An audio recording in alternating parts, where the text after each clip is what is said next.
Assalamualaikum warahmatullahi wabarakatuh. Nama saya Jepri.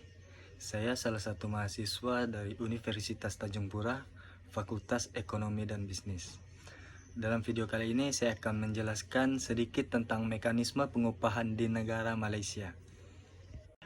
Karena kita akan membahas sistem pengupahan yang ada di negara Malaysia, berikut ini saya akan jelaskan sedikit tentang profil Malaysia.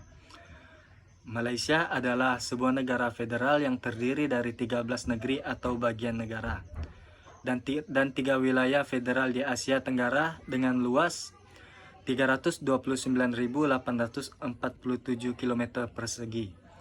Ibu kota negaranya adalah Kuala Lumpur, sedangkan Putrajaya menjadi pusat pemerintah federal dengan jumlah penduduk mencapai 30.697.000 jiwa pada tahun 2015.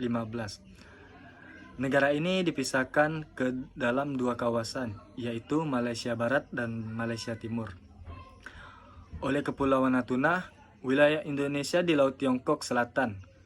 Malaysia berbatasan dengan Thailand, Indonesia, Singapura, Brunei, dan Filipina. Negara ini terletak di dekat Khatulistiwa dan beriklim tropika. Kepala negara Malaysia adalah seorang raja atau seorang sultan yang dipilih secara bergilir setiap 5 tahun sekali. Hanya negeri-negeri atau negara bagian yang diperintah oleh raja atau sultan saja yang diperbolehkan mengirim wakilnya untuk menjadi raja di Malaysia. Raja Malaysia biasanya memakai gelar Seri Paduka Baginda yang dipertuankan agung, dan pemerintahannya dikepalai oleh seorang Perdana Menteri. Model pemerintahan Malaysia mirip dengan sistem parlementer Westminster. Sistem pengupahan di Malaysia itu sebenarnya kurang lebih seperti Indonesia. Hanya saja yang membedakan itu nilainya.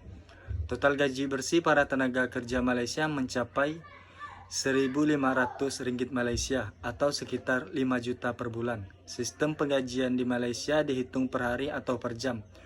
Oleh karena itu, pekerja di Malaysia khususnya bekerja di pabrik bisa mendapatkan uang lembur sehingga 9 ringgit Malaysia atau sekitar 30.000 per jam. Sistem upah seperti itu membuat gaji pekerja Malaysia terbilang cukup besar. Tingkat upah minimum akan terus ditinjau untuk memastikan upah tersebut sesuai dengan kebutuhan pekerjaan saat ini. Hal ini juga sejalan dengan keinginan untuk mencapai upah minimum sebesar 1.500 ringgit Malaysia per bulan atau kurang lebih 5 juta rupiah selama 5 tahun pertama pemerintah koalisi. Perbedaan standar upah minimum di Indonesia dan standar upah minimum di Malaysia itu sebagai berikut. Jika di Indonesia memiliki variasi ekstrim berdasarkan lokasi, DKI Jakarta menjadi provinsi tertinggi untuk upah minimum, yaitu sebesar 3,65 juta atau sekitar dengan 270 dolar per bulan.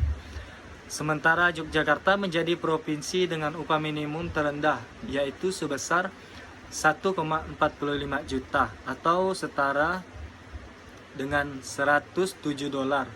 Namun penentuan upah minimum di tingkat kabupaten atau kota bisa berbeda. Kota Bekasi dan Kabupaten Karawang misalnya memiliki standar upah sebesar 3,91 juta atau 289 dolar. Lebih tinggi dari standar upah Provinsi Jawa Barat, yaitu sebesar 1,5 juta. Sedangkan di Malaysia tidak pernah direvisi sejak tahun 2013. Di Malaysia bagian barat, upah minimum dipatok 1.000 ringgit atau setara dengan 256 dolar. Sementara standar upah di Malaysia bagian timur yang mencakup Sabah, Sarawak, dan Labuan ditetapkan sebesar 920 ringgit atau setara dengan 235 dolar. Wacana revisi terhadap standar upah mengemukakan di tahun politik. Sejumlah partai politik bertujuan kiri berjanji menaikkan standar upah minimum menjadi 1.500 ringgit jika menang pemilu. Jika benar terwujud, buruh Malaysia akan memperoleh upah sedikitnya 5,2 juta. Yang pasti pemerintah tengah mengkaji standar upah baru dan dipastikan akan berlaku pada tahun depan. Oke, sekian yang saya dapat sampaikan sedikit tentang sistem pengupahan yang ada di Malaysia. Atas perhatiannya, terima kasih.